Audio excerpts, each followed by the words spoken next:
In nature, even the tiniest creatures can impact our well-being. Today, let's explore some quick first aid tips for dealing with insect encounters.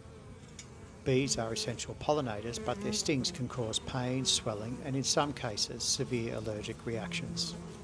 If you get stung, gently scrape away the stinger with a flat-edged object. Clean the area with soap and water and apply a cold compress to reduce the swelling.